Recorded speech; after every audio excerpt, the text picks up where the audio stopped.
अस्सलाम वालेकुम स्टूडेंट्स, कैसे हैं? उम्मीद है आप खैरियत से होंगे। Student, physics class 9 unit number 4 का टॉपिक है 4.7 the centre of the gravity of an irregular shaped thin lamina. यानी हमने मालूम करना है कि एक बेकायदा शक्ल के पतले पतरे का सेंटर ऑफ ग्रेविटी। अब इसको मालूम कैसे करना है बेटा? आपके पास एक पतला सा पतरा है जिसकी शक्ल बेकायदा है। मैं साथ साथ बनाऊंगी और साथ साथ आपको बताऊंगी। ये हमने एक पतरा लिया जिसकी शक्ल बेकायदा है।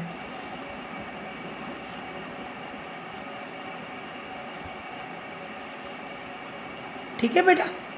अब हमने क्या किया कि इसके किनारे के करीब ना 3 सुराख बना लिए। एक हमने फ़र्ज़ करें यहाँ बना लिया और इस सुराख को ए का नाम दे दिया। एक हमने यहाँ बना लिया, इस सुराख को हमने बी का नाम दे दिया। और एक हमने यहाँ बना लिया सुराख और उसको हमने सी का नाम दे दिया।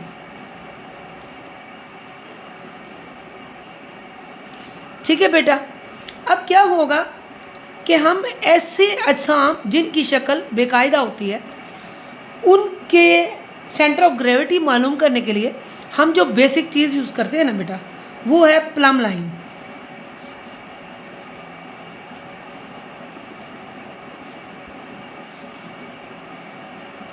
अब ये है क्या बेटा? ये एक डोरी के साथ बंधा हुआ एक धाती गोला है, किसी भी मेटल का बना हुआ गोला है और ये एक डोरी के साथ बंधा होता है।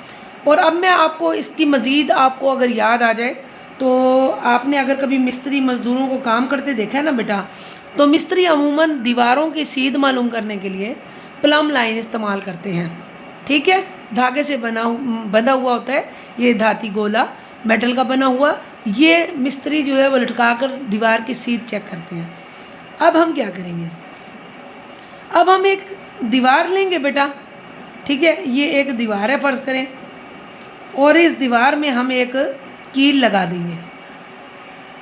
ठीक है, यानी नेल लगा दी हमने, या इसको कह देंगे कील लगा दी हमने। इस कील की मदद से हम ये जो सुराख है ना ये सुराख इस कील में डाल देंगे। समझ रहे हो बेटे?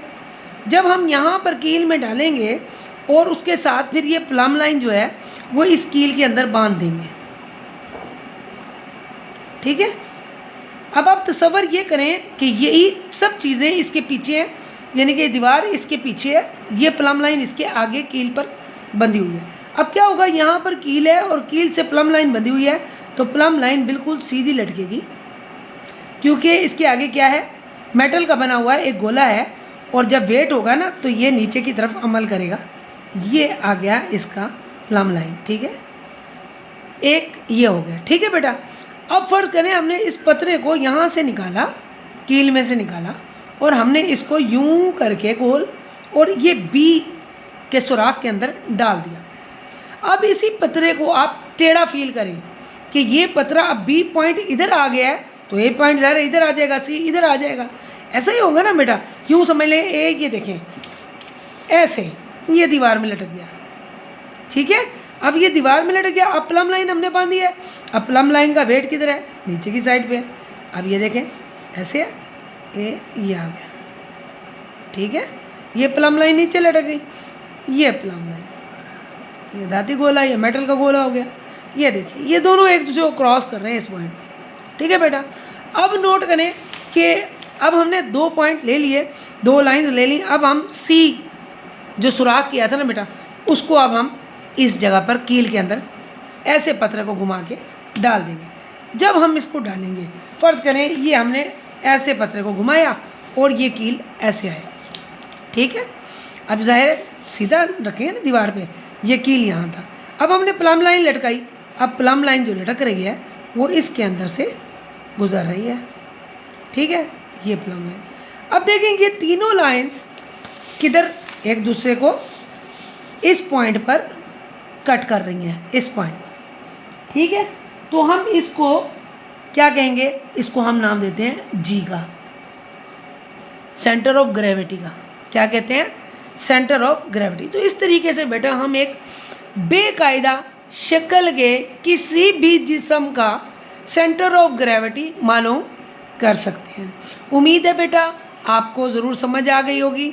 मैंने तजर्बा भी साथ कर दिया एक्सपेरिमेंट, और मैंने आपको आहिस्ता आहिस्ता इसको यानी कि बेंड करके, इसको घुमा के, स्पिन करके आपको ये भी बता दिया कि अब मैंने ए में डाला, अब मैंने बी में डाला कील, अब मैंने सी में कील डाला। तो क्या हुआ कि प्लम लाइन साथ में लटकी हुई थी, तो उसके धागे के साथ साथ मैंने एक लाइन खींच ली। तीनों लाइनों ने एक ही नुक्ते पर एक दूसरे को कता किया, एक दूसरे को कट किया, और यहाँ पर हमारे पास एक पॉइंट आ गया जिसको हम सेंटर ऑफ ग्रेविटी कहते हैं। उम्मीद है बेटा आपको ये मेरा टॉपिक समझ आ गया होगा। अल्लाह आपका हामी नासिर। अल्लाह हाफिज़।